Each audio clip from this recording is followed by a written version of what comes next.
आप सभी का हार्दिक स्वागत है विश्व हिंदू परिषद कानपुर की ओर से।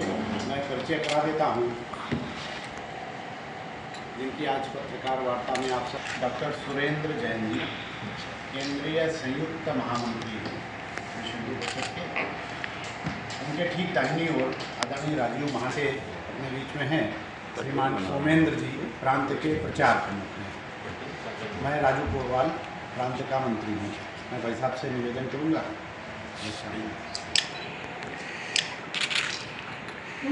राम मंदिर आंदोलन के बाद संपूर्ण देश में एक नई चेतना जागृत हुई है, गठित हुआ है।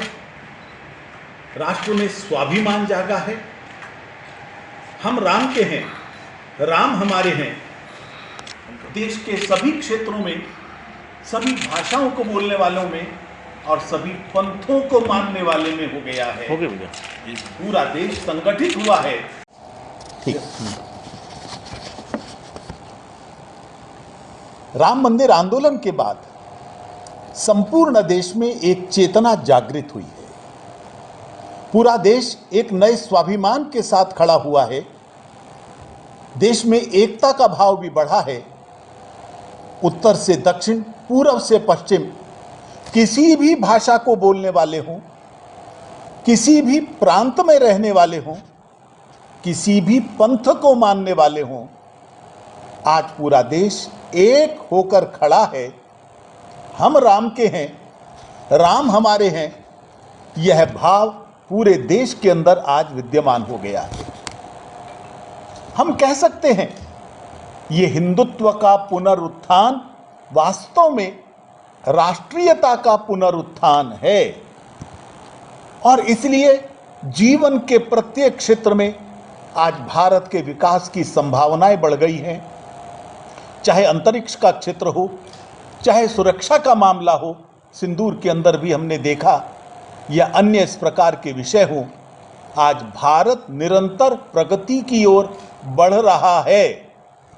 और इसलिए हम कह सकते हैं हिंदुत्व विकास का पर्यायवाची है और सो कॉल्ड सेकुलरिज्म, उसके नाम पर जो राजनीति चलती थी, वो विनाश की पर्यायवाची है।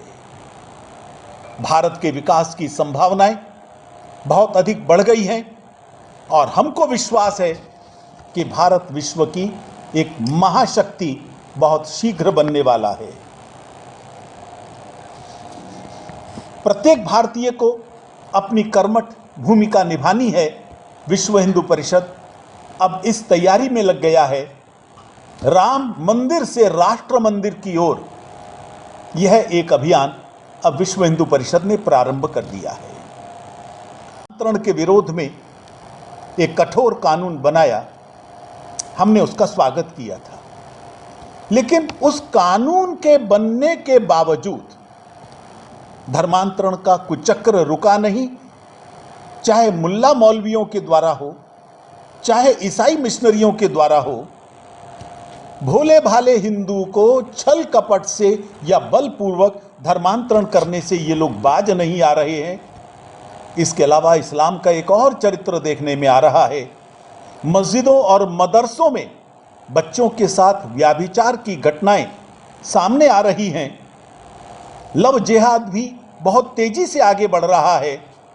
और अभी एक घटना मलिहाबाद में एक हकीम के नाम से, लाला के नाम से जो प्रसिद्ध है व्यक्ति, उनके घर से हथियारों का जखीरा मिला है, जंगली जानवरों की खालें मिली हैं। ये किस लिए हैं?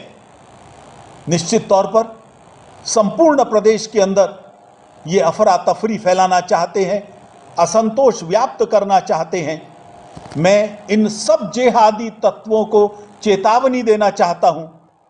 मजबूत सरकार और मजबूत समाज इनसे निपटना अच्छी तरह जानता है और इसलिए हम इन दोनों से निवेदन करते हैं वो आत्मचिंतन करें और इस प्रकार की समाज विरोधी, हिंदू विरोधी और राष्ट्र विरोधी गतिविधियों से बाज आए। एक समाचार पिछले दिनों आया, बंगाल के अंदर एक जगन्नाथ मंदिर में सरकार ने वहां की बंगाल की प्रसाद बनाने का ठेका एक मुस्लिम दुकानदार को दिया। हलाल प्रसाद बनाता है, उसकी दुकान पर कबाब भी बनता है, यह उसने स्वयं कल स्वीकार किया एक साक्षात्कार में। इससे पहले तिरुपति में भी यही चीज देखने को मिली। हमने तय किया है कि हम मंदिरों का सरकारीकरण नहीं रहने देंगे। सरकारें हिंदुओं की आस्थाओं का सम्मान नहीं करती, वो किसी मस्जिद या चर्च का अधिग्रहण क्यों नहीं करती, ये एक बहुत बड़ा प्रश्न हमारे सामने है।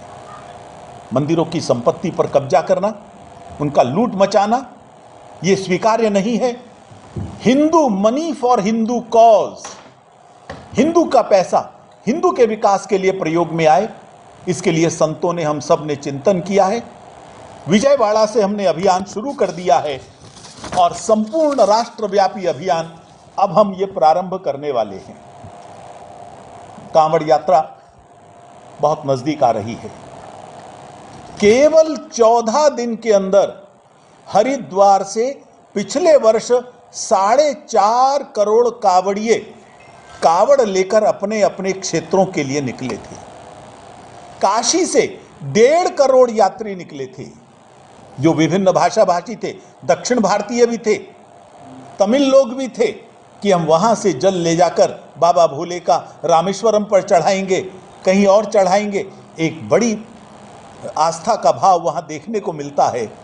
और लगभग 1 करोड़ ये देवघर से कांवड़िए निकलते हैं। 7 से 8 करोड़ कांवड़िए संपूर्ण देश के अंदर वर्षों से निकल रहे हैं, वहां से जल ले जाकर अपने घर के देवालय में अर्पित करते हैं। राष्ट्रीय एकता का प्रतीक बन गई है, एकात्मता का प्रतीक और समरसता का प्रतीक बन गई है।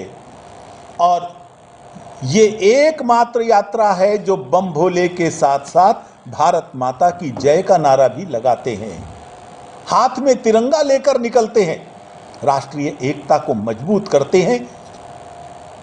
इन यात्राओं की सुविधा देना, इन यात्रियों को सुरक्षा देना सरकार की जिम्मेदारी है। सरकार ने कुछ गाइडलाइंस जारी किए हैं, हम उन गाइडलाइंस का स्वागत करते हैं और कांवड़ियों से तथा मुस्लिम समाज से, दोनों से अपेक्षा करते हैं कि वो उन गाइडलाइंस का प्रयोग करेंगे।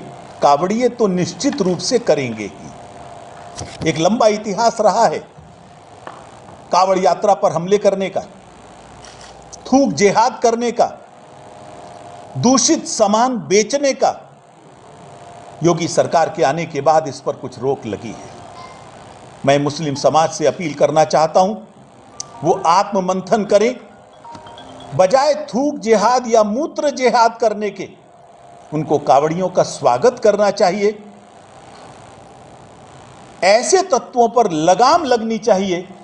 हिंदू समाज किसी हालत में बर्दाश्त नहीं करेगा इस तरह की किसी भी हरकत को, और बजरंग दल इस पर सजग निगाहें रखेगा।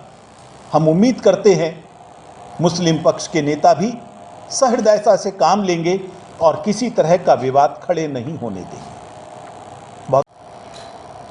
कल जगन्नाथ यात्रा थी कानपुर में और लाउड स्पीकर बजाने को लेकर के पुलिस प्रशासन के लोगों से महान का विवाद होता है, उनको गाली दी जाती है और लगभग 8 से 8.5 घंटे बाद में उस शोभा यात्रा को उठाई जाती है, जबकि ये यात्रा लगभग 200 साल से ज़्यादा होती है। यही विवाद रामनवमी के अवसर पर भी प्रशासन ने किया था। मैं प्रशासन को चेतावनी देना चाहता हूं, यह शोभा यात्रा है, शव यात्रा नहीं है। गर्दन लटकाकर यह यात्रा नहीं निकलेगी।